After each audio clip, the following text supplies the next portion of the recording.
636 ଦୁର୍ଘଟଣା ଘଟିଛି ରାଜଧାନୀରେ। ଚାଲି ଯାଇଛି 180 ଜଣଙ୍କ ଜୀବନ। ପ୍ରତିଦିନ ରାଜଧାନୀରେ ସଡ଼କ ଦୁର୍ଘଟଣା ଘଟୁଛି। କେଉଁଠି ଜୀବନ ଦୀପ ଲିଭି ଯାଉଛି ତ କେଉଁଠି ଦୁର୍ଘଟଣାର ଶିକାର ବ୍ୟକ୍ତି ସବୁଦିନ ପାଇଁ ଅକର୍ମଣ୍ୟ ହୋଇପଡ଼ୁଛି। କେତେ ଯେ ପରିବାର ଛାରଖାର ହୋଇଯାଉଛି ତାର ହିସାବ ନାହିଁ। ଗୋଟିଏ ବର୍ଷର ହିସାବ ଦେଖିଲେ ରାଜଧାନୀ ସଡ଼କ ଦୁର୍ଘଟଣାର ଭୟଙ୍କର ଚିତ୍ର ଛାତି ଥରାଇ ଦେବ। ଗତ ବର୍ଷ ଘଟିଥିବା ମୋଟ 636 ଦୁର୍ଘଟଣାରେ 180ରୁ ଉର୍ଦ୍ଧ୍ୱ ଜୀବନ ଯାଇଛି ଏବଂ 336 ଜଣ ଗୁରୁତର ଓ 120 ଜଣ ଆହତ ହୋଇଛନ୍ତି। ଏହି ଚିତ୍ର ମହାମାରୀ କରୋନା କାଳଠାରୁ ବି ବଳେଇ ପଡ଼ିଛି ବୋଲି କୁହାଯାଉଛି।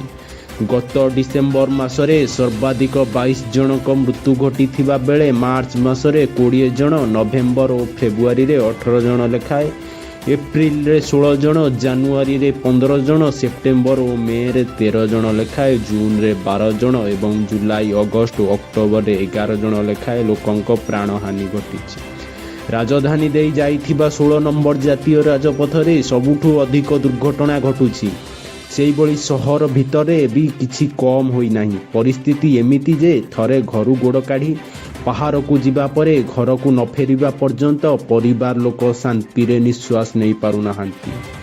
ଉଦ୍ବେଗର କଥା ହେଉଛି ବ୍ଲାକ୍ ସ୍ପଟ୍ ଚିହ୍ନଟ କେବଳ ପ୍ରହସନ ପାଲଟିଛି। ବ୍ଲାକ୍ ସ୍ପଟ୍ ଚିହ୍ନଟ ପରେ ବି ସେଠାରେ ପୂର୍ବ ଭଳି ଦୁର୍ଘଟଣା ଘଟି ଚାଲିଛି। ଦୁର୍ଘଟଣା ପ୍ରବଣ ଅଞ୍ଚଳକୁ ବ୍ଲାକ୍ ସ୍ପଟ୍ ଭାବେ ଚିହ୍ନଟ କରି କେବଳ ଫଳକମରାରେ ପଦକ୍ଷେପ ସୀମିତ ରହିଯାଉଛି। ହେଲେ ଯେଉଁ କାରଣ ପାଇଁ ଦୁର୍ଘଟଣା ଘଟୁଛି ତାର ନିରାକରଣ ପାଇଁ କୌଣସି ଆଖି ଦୃଷ୍ଟିଆ କାର୍ଯ୍ୟାନୁଷ୍ଠାନ ନିଆଯାଉନାହିଁ। ଦୁର୍ଘଟଣାରେ ମୃତ୍ୟୁ ଚିନ୍ତାଜନକ ହେବା ପରେ ବି ଏହାର କାରଣ ଖୋଜିବା ସହ ନିରାକରଣର ବ୍ୟବସ୍ଥା ତିଆରି କରିବାକୁ ବିଭାଗୀୟ ଅଧିକାରୀମାନଙ୍କ ଭିତରେ ତତ୍ପରତା ଦେଖାଗଲା ନାହିଁ।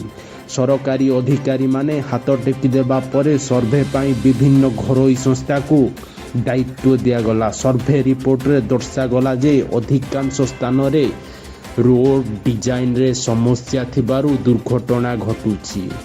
16 ନମ୍ବର ଜାତୀୟ ରାଜପଥର ଗଙ୍ଗପଡ଼ା ଛକ, ମା ବାଟ, ଭୁଆଶୁଣୀ ମନ୍ଦିର ଛକ, Pitapalli, Baramunda overbridge, Rammani petrol pump ସମ୍ମୁଖ, ଖଣ୍ଡଗିରି ଛକ, କୋଳଥିଆ, ଆଇଗଣିଆ, ପତ୍ରପଡ଼ା, ଗୋହିରା, କଳିଙ୍ଗ ବିହାର, ଟୋମଣ୍ଡା ଓଭରବ୍ରିଜ, ଗାନ୍ଧୀ ମାର୍କେଟ ଛକ, ହଂସପାଳ, ପଳାଶୁଣୀ, ସତ୍ସଙ୍ଗ ବିହାର, ଆଚାର୍ଯ୍ୟ ବିହାର, ବାଣୀ ବିହାର, ଜୟଦେବ ବିହାର ଭଳି 23ଟି ସ୍ଥାନକୁ ବ୍ଲାକ୍ ସ୍ପଟ୍ ଭାବେ ଚିହ୍ନଟ କରାଗଲା। ତେବେ ସେସବୁ ସ୍ଥାନରେ କେବଳ ଫଳକ ଲଗାଇ ଛାଡ଼ି ଦିଆଗଲା।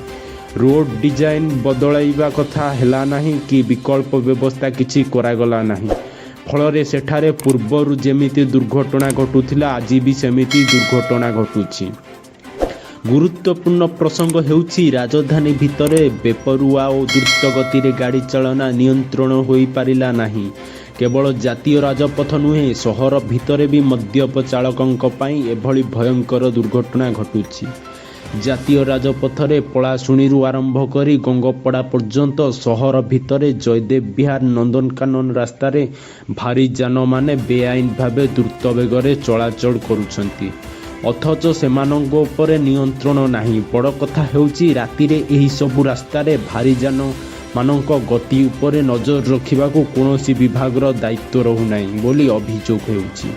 ଦିନବେଳା ଟ୍ରାଫିକ୍ ପୁଲିସ ଜରିମାନା ଆଦାୟରେ ବ୍ୟସ୍ତ ରହୁଥିବା ବେଳେ ରାତିରେ ବେପରୁଆ ଗାଡ଼ି ଚାଳକମାନଙ୍କୁ ମୁକୁଳା ଛାଡ଼ି ଦିଆଯାଉଛି। ଫଳରେ ଅଧିକାଂଶ ପ୍ରାଣଘାତକ ଦୁର୍ଘଟଣା ହିଁ ରାତିରେ ହେଉଛି। ଯଦି ଏ ଦିଗରେ ତ୍ୱରିତ ପଦକ୍ଷେପ ନିଆ ନଯାଏ ଆଗକୁ ରାଜଧାନୀରେ ସଡ଼କ ଦୁର୍ଘଟଣା ଅଧିକ ଭୟଙ୍କର ପରିସ୍ଥିତି ହେବ ବୋଲି ଆଶଙ୍କା ପ୍ରକାଶ କରାଯାଉଛି।